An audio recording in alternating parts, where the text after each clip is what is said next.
Can we do a wee intro? Yeah, let's do an intro, bro. Okay, let's go. Right, so this is basically just for us, innit? This is just for us in terms of kind of finding out a little bit more about each other and kind of getting used to speaking to the camera. I know this guy's pretty, you're pretty alright with that, but I struggle with it a little bit. So yeah, ain't you what to put? No, I don't think so. I think it's just a welcome to the first Yeah, curious conversation. curious conversations. This is what we're going to call it, and it's going to be pretty much just a 30-minute chat, just asking each other questions, going through. Any type of questions, by Yeah. the way. It's funny, serious. Yeah, Mine are pretty serious today, but mine's a wee bit serious I'm gonna today make- as well. I'm gonna make mine quite funny next week.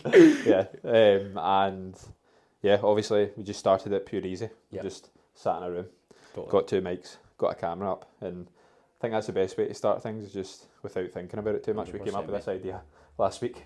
Literally last week. Yeah, literally last We weekend. were talking about it for a little while, but we actually made that decision to do it for this week coming up. I feel like as well, this is probably the best way to start because there's so many people that are renting out. Like, mind, we were talking with like Ryan saying like there's like what, 150 pounds or something like that to get into that studio. So I think this is the best way for us to start. Yeah. Let's fucking do it, bro. You ready to go? Let's go. Let's do Let's this. go, bro. Right, I'm gonna go first question. First question wasn't it? Face ID working. Right. So my first question to you is, what has been your biggest driver to success?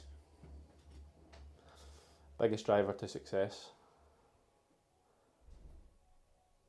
Probably my family. Yep. I would say. I come from a pretty high performing family in terms of my siblings. Yep. Both my little brothers are badminton players, pretty high level, have dedicated their life towards it. Insane. And my big sister is so clever. She What is it she does again? she works in Tesco. No, not Tesco Bank anymore. It's Atom Bank, and she's like high level in there. Class. Works super hard. Is so efficient, so organised, and like they always all have been. So a big driver of that is my mum and dad as well. Both been so hard working. Brought us up to work hard. They're probably my biggest driver in success. In terms of my environment, I've always known that hard work gets you places because of them. And yeah, it's... So see, when I was writing out that question, I kind of thought that because obviously we spoke about that before in terms of like what mum and dad were like when you were growing up. Like obviously Matt and Chris and that as well, I spoke to them when they said like it was never like a push, it was never like they allowed us to kind of do what we wanted to do, and it was always a kind of like happy medium in terms of if you want to do it, yeah, totally. And I think sometimes to myself like that is the goal, is to like push really, really hard, but sometimes it makes you kind of resent the kind of thing that you're looking to go towards. And I feel like that I've approached like a lot of the things that I've done before in that kind of mentality, and it's kind of got me kind of nowhere, if that makes sense. Not nowhere to where I'm like not making improvement, but kind of like taking a little bit away from it, just because I've had that mindset of going all in, you need to do this, and aggressive, do you know what I mean?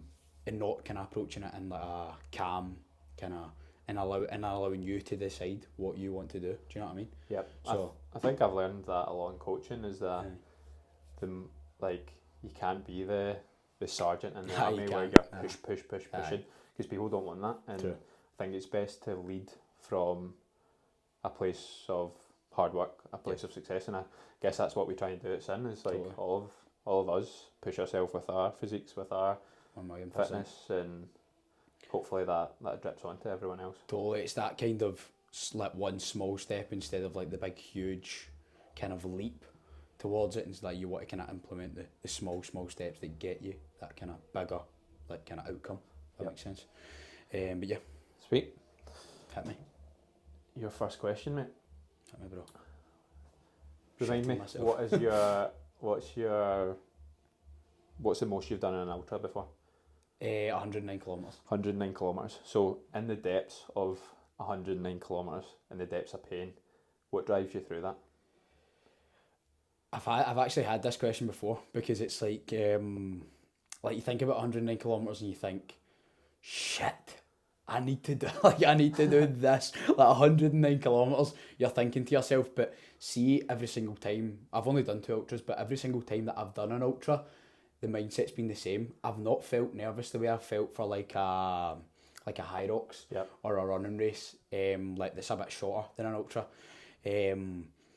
because there's no time to like for like a High Rocks and stuff like that. It's like quick and like there's small room for error, so that's what kind of gets me a wee bit pent up. But for the ultra, like the ultras that I've done, it's always just been like there's no point in thinking about it, because all you need to focus on is just kind of one foot in front of the other, and if you stop, then you're not kind of progressing forward, and there's no that time to think about it, because you need to just keep on moving forward and keep on moving forward. There's no point in thinking about it because it's so far away, and then next thing you know, when you're in that kind of mindset, you're there at the finish line. So I never really like felt when I was doing the ultra like it was like a grueling task, and I was like, I'm hating this. This is tough. This is sore. Yeah, it was kind of all those things, but my mind was completely away from it because I knew what I had to do, and that was to put one foot in front of the other. So, I'd probably say that it wasn't a thought in my head. Cool. Amazing. Maybe a better question on it then, that like switches it the other way. What made you choose to run 109 kilometers? You know what? It's funny because I just finished the first one that I done, so that was 56.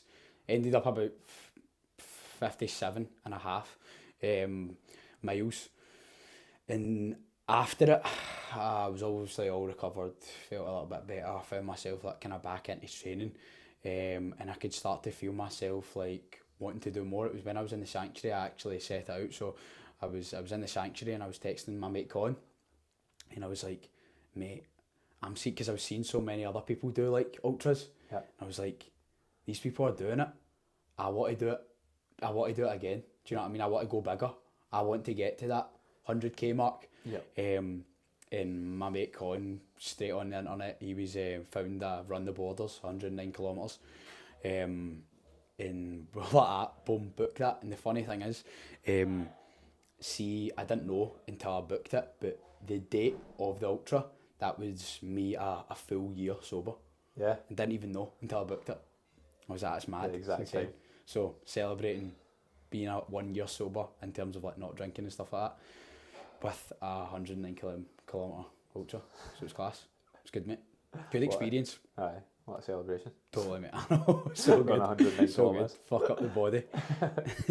And that was good. Class. Right, I'll go next. Let's go, bro. Right, next one. So what made you transition from teacher to PT? First off, I'll give a wee bit of context. Yeah. So I started coaching while on the side of teaching. It was during lockdown. I say teaching. I was obviously, we were all teaching from the house, and for PE you pretty much sent out a workout. You made sure that kids were doing the workout, doing the session, and that was pretty much so it. That was you were teaching while COVID was going on? Aye. Shit. So that was my, what was that? So lockdown hit during my probation year, so my first year of teaching. And wait, so the kids were on like a Zoom call? So bro, imagine being on a Zoom call with your boys and the teacher showing you what to do. You're like, no. So that was PE teachers' jobs was easier than that. So ours was, we sent out like a workout. Oh, you sent out a video, for right? them Okay. to do, and we just had to be online during the time that they were supposed to do that class.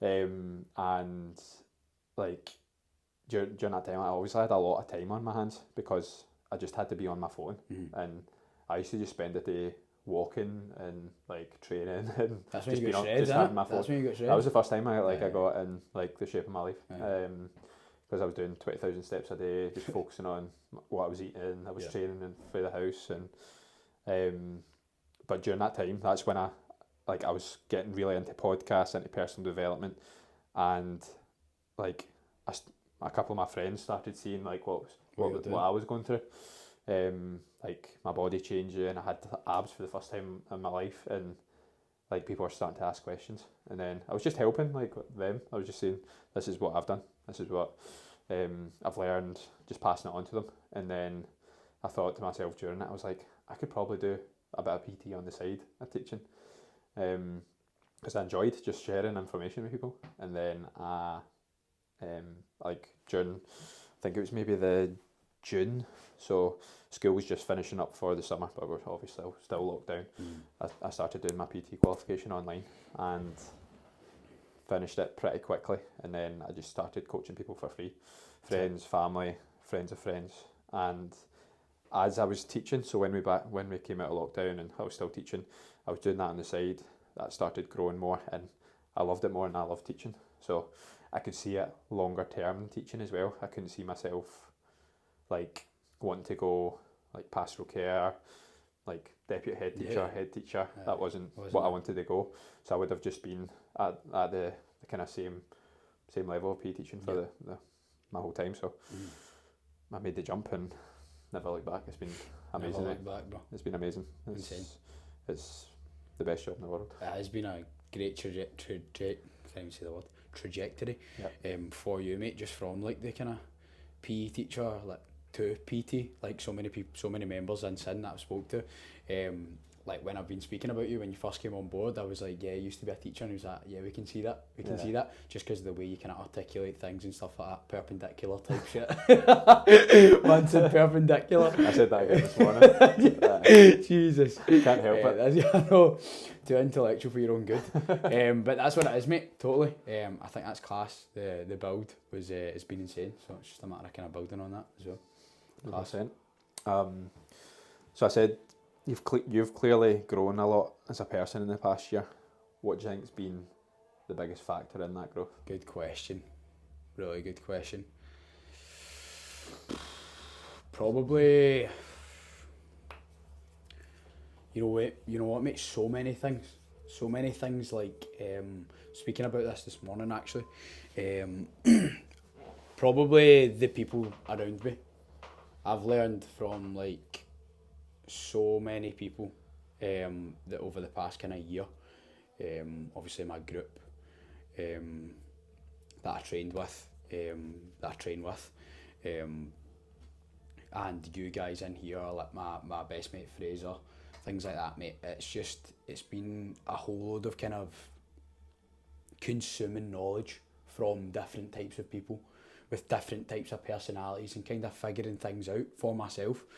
Because that's one thing that I believe is that I'm super aware. Sometimes a little bit too aware. We spoke about this before in terms of like I analyse so many different things at all times. And the biggest thing the question was the biggest thing I've learned.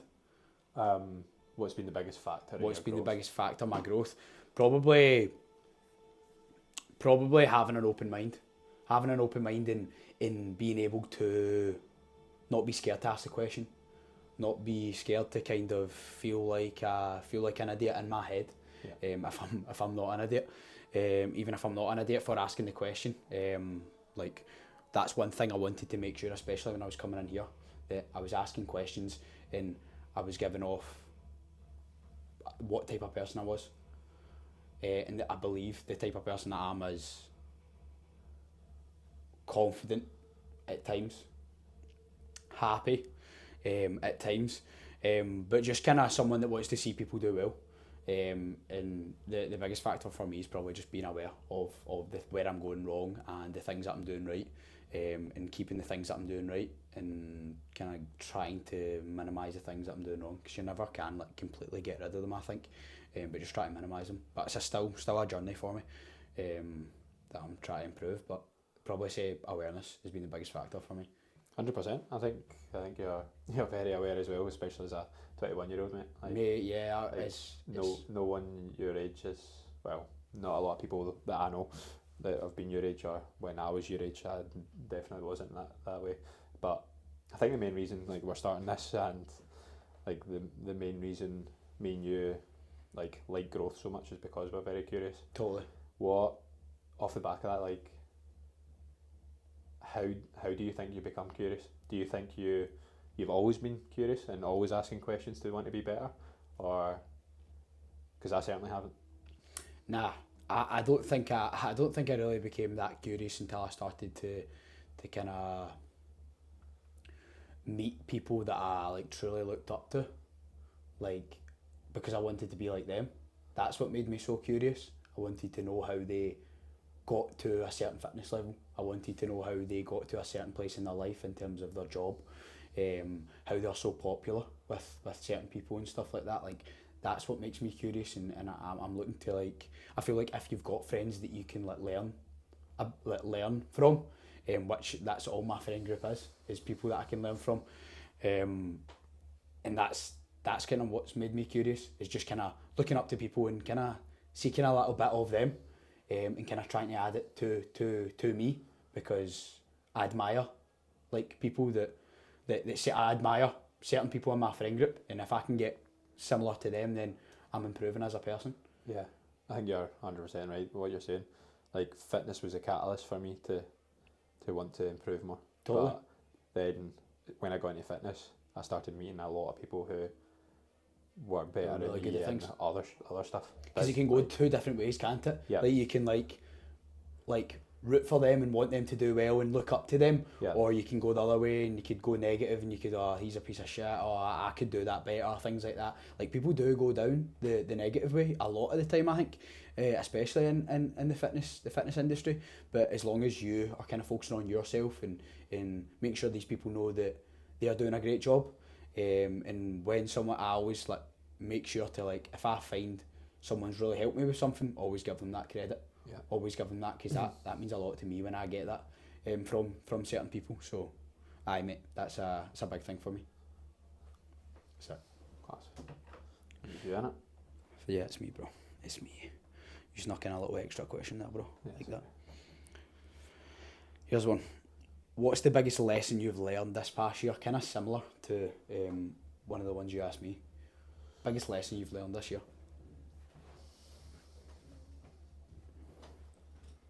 Probably the importance of reflection, I would say. I feel like before a year ago, I would have always been like, I'm not there yet. Like I've hardly grown. I've been working so hard, but I've not moved the needle in any way. And then I started working with a mental performance coach, and they taught me to reflect a lot more, and like where I've came from past 5 years or so, and like when you actually reflect on where you've been and what you've actually done like throughout the years.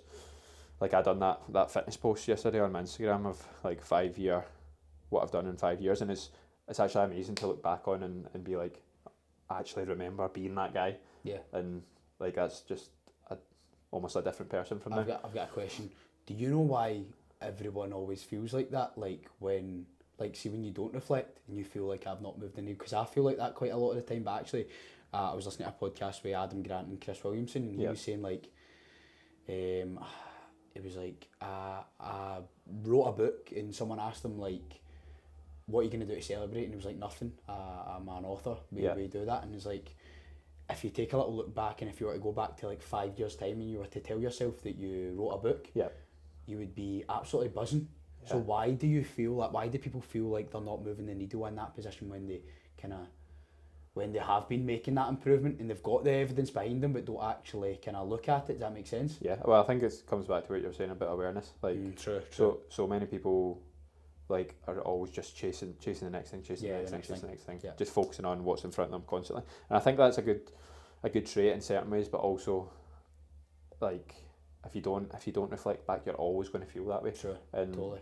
I think reflection, journaling for me, like that brings about so much more self-awareness, which is why I try and make it a habit, like at all times. So when we spoke, that's probably, I used to journal a lot before I even started PTing.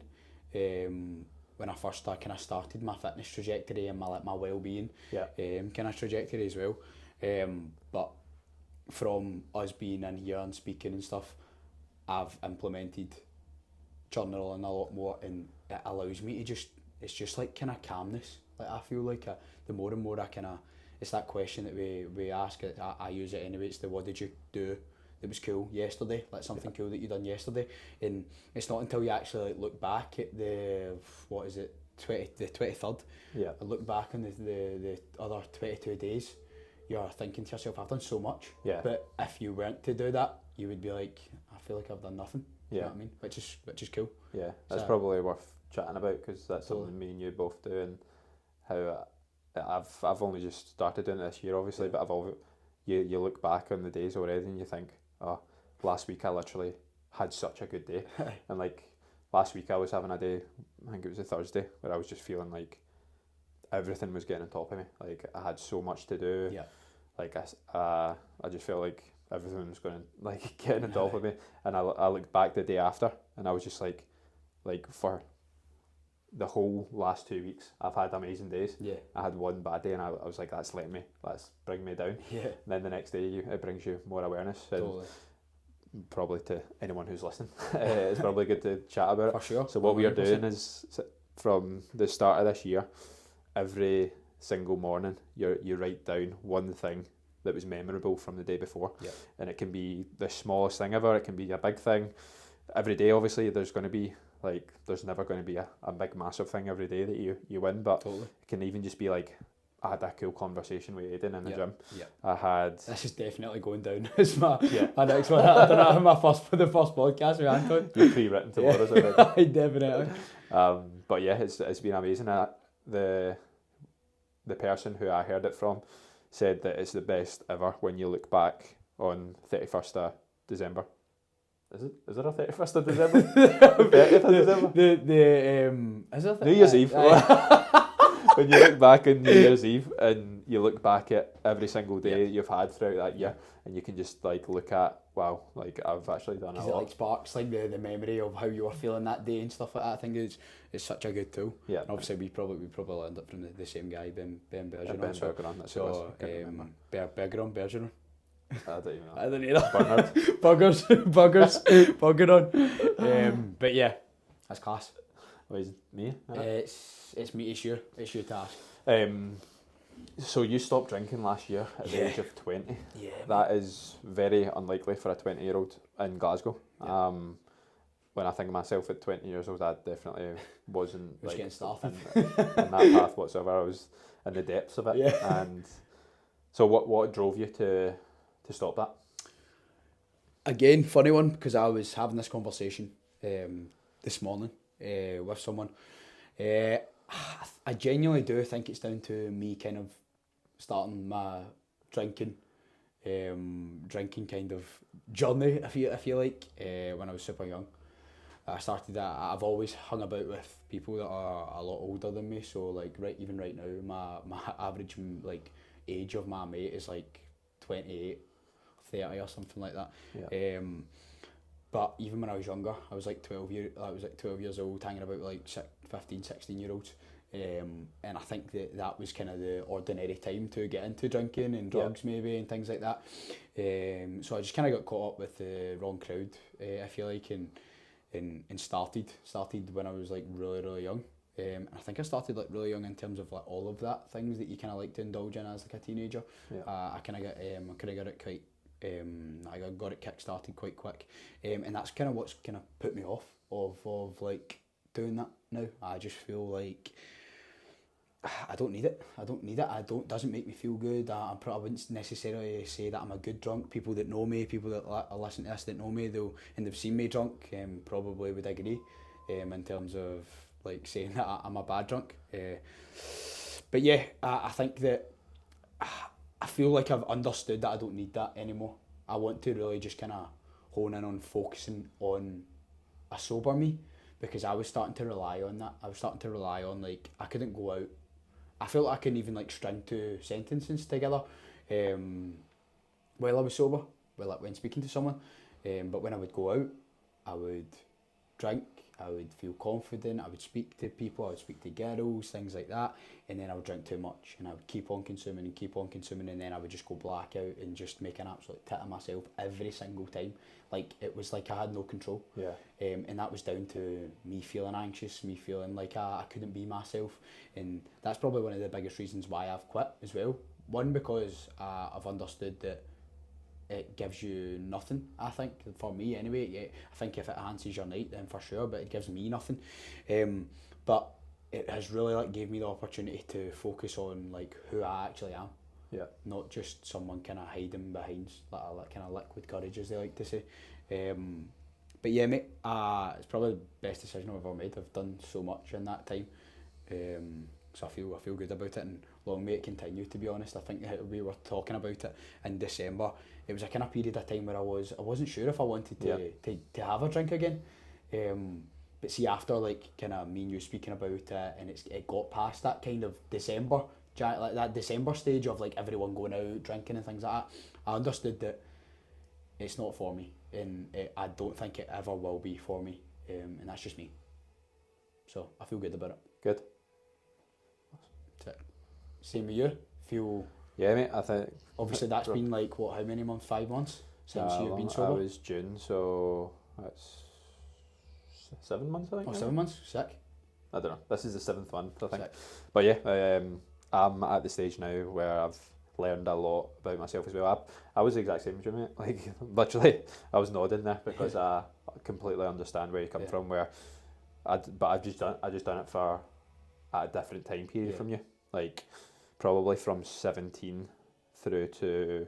So that's like the ordinary age to start. No, so I started drinking beforehand, but it wasn't the case where like I would get like blackout drunk. It would be like a few times going to the park with my pals or like going to a gaff and like when I was younger. But then I went to uni when I was 17, right through to probably when I was about 21, 22, was like probably like the worst time because that was just I was getting blackout drunk, like waking up not remembering a thing, like almost every single time I went out, and I went out like 4 times a week sometimes when I was at uni, and like when I look back on it, it was 100% the exact same. It was from a confidence aspect or an anxious aspect because I wasn't confident enough in myself when I was sober, and the case is now. Like I've learned a lot about myself being sober, especially going on nights out now. Like I still enjoy a night out now, but like just having a 0% beer, I still feel so much more confident than I used to. You get something in hand. Aye, and like it was definitely the best decision that I made last year, 110%, because like the reason why I stopped drinking was I went to Marbella in June and done that exact thing. Like I thought I kind of had it under control, but there was a few episodes in 2024 where maybe like 3 or 4 times where I went out to drink, and I still went that same way. Where I got past a certain stage and I can't stop, and I just like go like all in. Exact same. That's so funny to me as well because I could never imagine you back out drunk, bro. So many people say that to me now. Like people like in Sin who probably didn't know me in the past, but people probably listen to this know the older me when I was drinking. Totally. And yeah, mate, like it's like just unbelievable to ask you as well, obviously that's been 7 months now. Tip me with a thing that you've learned from that kind of 7 months in terms of like have you found something new in your kind of self from cutting it out? A clarity in day-to-day life is a big thing because I felt like it was even to the point where when in the start of 2024 when I wasn't drinking that much, see when I drank and I got that blackout away, it wasn't even like a couple of days afterwards, it was weeks afterwards almost where I still wouldn't feel right. And I think now from 7 full months of not having it, it's just like a clarity of I don't even want to drink now. Don't want to go back to it. I don't think I will go back to it.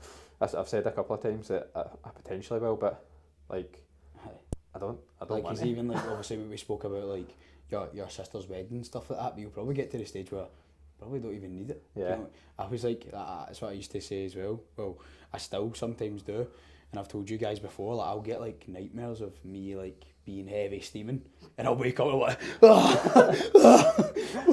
just like, it was just a dream. It was just a dream. But that's how much it fucking impacted me. Yeah. But yeah, me next. Yep. Last one. Don't want this to end, bro. This is sick. Right. Oh no, this isn't the last one. This is my fourth question. Yeah, I think I've got one more. What is a bit of advice you would give me? A bit of advice I would give you. Would give me. One I've probably gave you already, and it's to stop being so hard on yourself.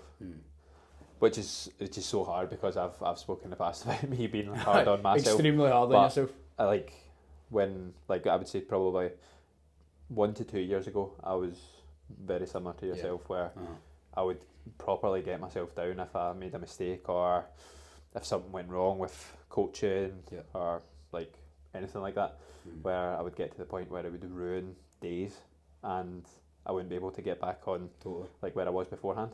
And I feel like you still get that way. Yeah, but sure. I think you've heard it from me, you've heard it from Dale, you heard it from Ryan that like you're way ahead of your game for where you like your age just now and where the trajectory of where you're going. It's more a matter of still awareness, mate. Still awareness that's what I always go back to as well. Like it's probably still within me for sure, definitely. But see the difference between like from when I first started in sin and compared to now, I feel like it's gotten so much better. It's just one of those ones that you kind of keep on like needing to like kind of work on and build.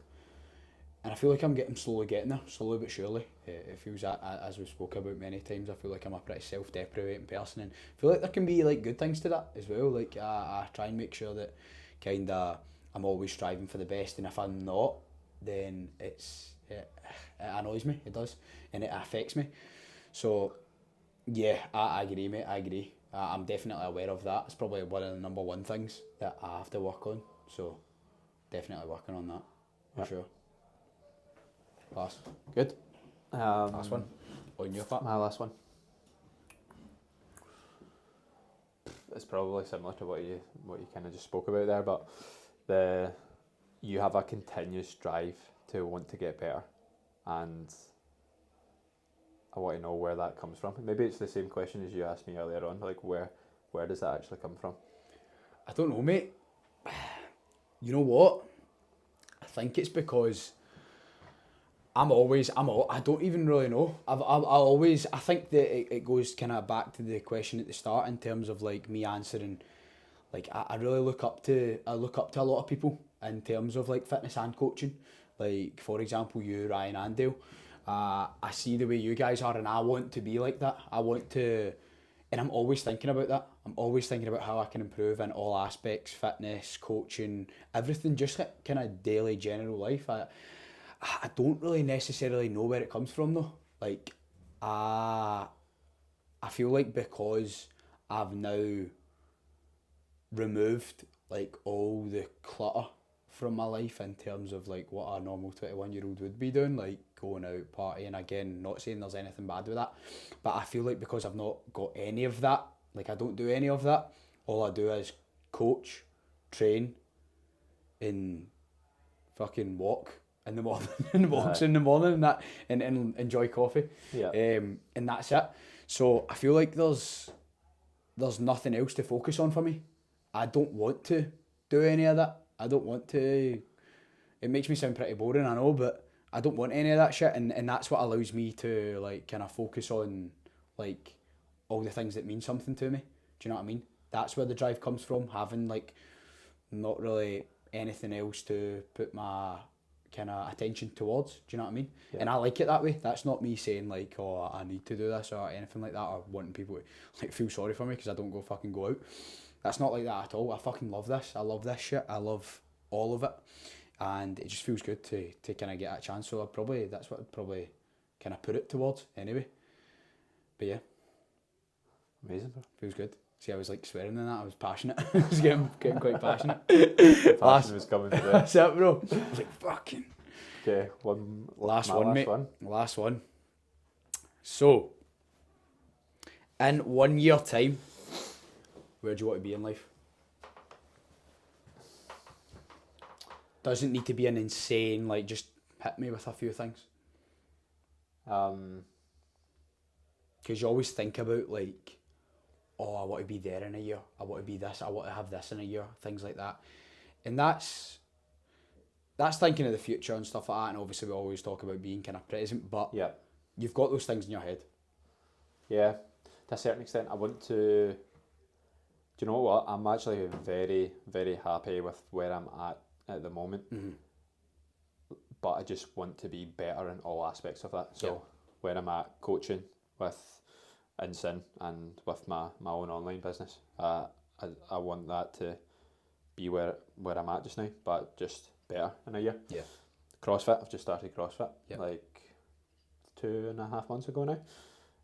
I want to be so much better at that, and I know I will be. I'm just Totally. putting in the effort every day of, you know yourself, mobility just now. Like, my 100%. mobility is terrible. I want to be able to touch my toes now.